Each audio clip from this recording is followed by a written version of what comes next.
हो तो मुझे वो बताओ परमेश्वर क्या कह रहा है। वो मत बताओ जो फेसबुक से देख सकते हो तुम। आमीन। एक इंसान किसी की ओवरी नहीं बना सकता। इट्स नॉट माई वर्ड, ये परमेश्वर का वचन है। आमीन। तो मैं आपको क्या बताना चाह रहा हूं आज कि जब आप इस बात को समझ जाओगे कि जीवन मेरी जो कुछ आपको चाहिए, जो कुछ बोलो, जो कुछ। मैं नागालैंड में था एक कॉन्फ्रेंस में, तो वहां पे किसी ने मुझे पूछा आपने ये गाड़ी कैसे ली, मेरी कार के लिए आपने कार कैसे ली। मैंने कहा इसके अंदर है। तो वो हंसने लग गए। मैंने हंस लो। Everything that you need is wrapped up in the word of God. जो कुछ आपको चाहिए वो परमेश्वर के वचन के अंदर है। आमीन। जो कुछ आपको चाहिए वो इस वचन के अंदर है और आपको ढूंढ निकालना है उसको। प्रभु यीशु मसीह ने जब वो आराधनालय गया, बाइबल कहती है, तो उसने यशाया की पुस्तक खोली। कई लोग सोचते हैं कि प्रभु यीशु मसीह ने ऐसे किया और यशाया की पुस्तक खुल गई। नहीं नहीं नहीं नहीं, बाइबल कहती है उसने ढूंढी है, यानी उसको पता था यशाया की पुस्तक कहाँ है। वो गया यशाया की पुस्तक में और फिर उसने कहा ये वचन मेरे लिए लिखा गया है। आपको अपने आप को ढूंढना है परमेश्वर के वचन में, कि जब आप कुछ पढ़ो उसको पर्सनलाइज करो, अपना बना लो और बोलो ये मेरे लिए लिखा गया है। आमीन। जब आप पढ़ते हो परमेश्वर का वचन कहता है मैं तुझे दीर्घायु से तृप्त करूंगा और अपने उद्धार का दर्शन दिखाऊंगा। बोलो परमेश्वर धन्यवाद, ये मेरे लिए, मेरे परिवार के लिए लिखा गया है।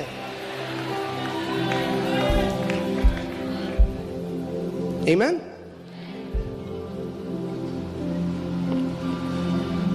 चलिए मैं आपको, हालेलुया,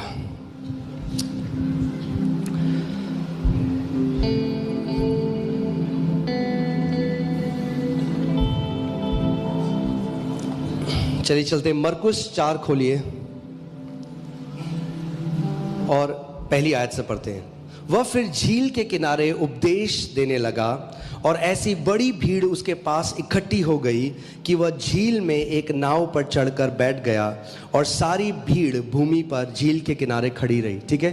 वो परमेश्वर प्रभु यीशु मसीह क्या कर रहे हैं, वो प्रचार कर रहा है, वो शिक्षा दे रहा है, उन्हें उपदेश दे रहे हैं और वह उन्हें दृष्टांतों में बहुत सी बातें सिखाने लगा और अपने उपदेश में उनसे कहा, सुनो, एक बोने वाला बीज बोने निकला। अब जब आप बाइबल पढ़ेंगे ना, आप हैरान हो जाएंगे प्रभु यीशु मसीह कितनी बार बीज और बोने वाले की बात करता है, क्योंकि उन्हें शिक्षा दे रहा है, उन्हें बता रहा है कि परमेश्वर का राज्य कैसे कार्य करता है। परमेश्वर बीज का परमेश्वर है, जानते हैं आप।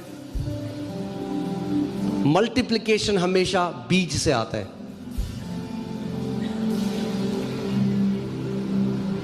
आप सोचो, आप आए, मेरे खेत के बगीचे हैं, बहुत सारे खेत के बगीचे, कहना सेब के बगीचे हैं।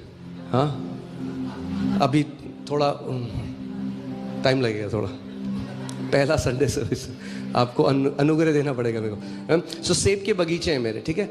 आप भूखे हैं, आप आए और मैंने आपको क्या किया, मैंने सेब काटे बढ़िया से, बीज निकाले उसमें से, बढ़िया सेब में नमक वमक लगा के आपको दे दिया।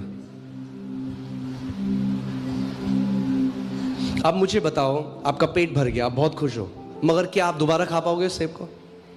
नहीं।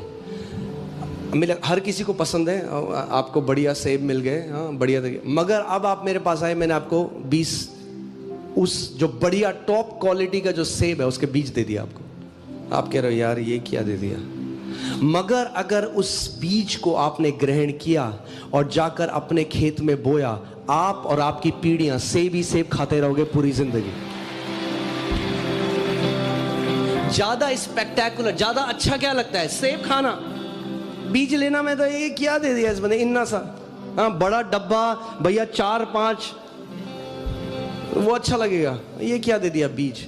मगर अगर बीज की साइंस को समझ गए, अगर परमेश्वर का जो रहस्य है बीज के पीछे, उसके पीछे, कभी भूखा नहीं रहना पड़ेगा, कभी कंगाली में नहीं रहोगे। आमीन। परमेश्वर बीज के द्वारा कार्य करता है। कैसे कार्य करता है? बीज के द्वारा। सुनो, एक बोने वाला बीज बोने निकला, बोते समय कुछ मार्ग के किनारे गिरा और पक्षियों ने आकर उसे चुग लिया। फिर प्रभु बता रहा है कुछ पथरीली भूमि पर गिरा जहां उन्हें मिट्टी ना मिली, कुछ झाड़ियों में गिरा, कुछ अच्छी भूमि में गिरा। अब मजेदार बात पता है क्या है? पूरी भीड़ है और प्रभु उनको सिखा रहा है। अब देखो क्या हुआ, जब 10वीं आयत आई, जब वह अकेला रह गया तो उसके साथियों ने उन 12 समेत उनसे दृष्टांतों के विषय में पूछा। यानी भीड़ को कोई मतलब नहीं है वो क्या कह रहे हैं। भीड़ कह रही है हाँ कुछ बोल रहे हैं, जब चंगा करने लगेगा तब चल जाएंगे, जब बोल रहा है तब हम सोते हैं। भीड़ वो सिखा रहा है उनको, अगर सीख जाओगे तो बार बार हीलिंग लाइन में खड़े रहने की जरूरत नहीं पड़ेगी। अगर सीख जाओगे तो बार बार प्रार्थना नहीं करनी पड़ेगी परमेश्वर कर्जे से हटा दे, क्योंकि बीज कंटिन्यूअस ग्रोथ लेकर आएगा आपके जीवन में। क्या लेकर आएगा? कंटिन्यूअस ग्रोथ लेके आएगा, लगातार जो बढ़ोतरी है वो लेकर आएगा। और क्यों ये चेले प्रभु से पूछ रहे हैं, बाकी भीड़ ने क्यों नहीं पूछा? क्योंकि वो समझना ही नहीं चाहते।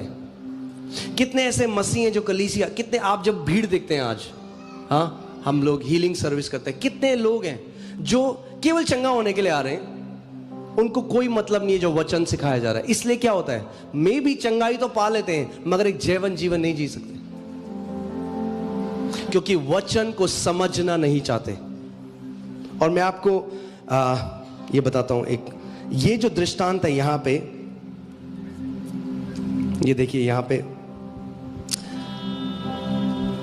इसको खोलता हूं।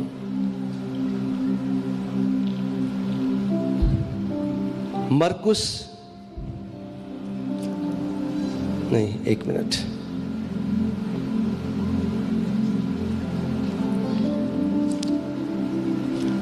लूका 8:11 लगाइए, लूका 8:11।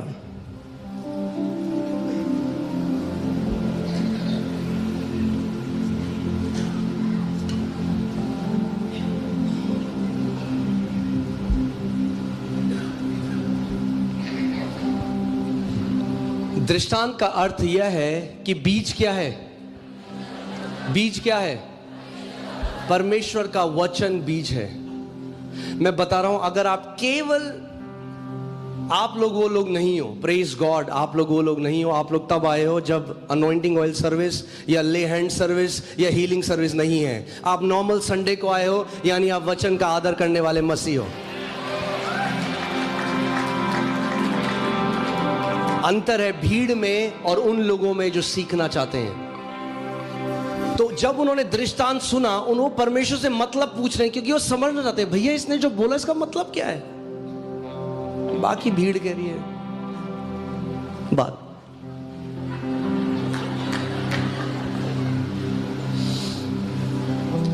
आमीन। बहुत सारी कलीसियां आज डिपेंडेंट हैं on a man of God, और बल्कि मैन ऑफ गॉड की रिस्पॉन्सिबिलिटी है to lead people to the word of God.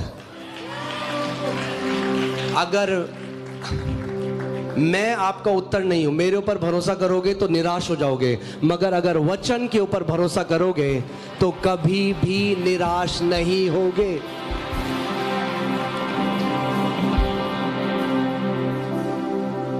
आमीन। क्योंकि परमेश्वर ने मेरा अभिषेक क्यों किया है? उसके वचन को सिखाने के लिए, कि आप वचन से ग्रहण करना सीख जाओ।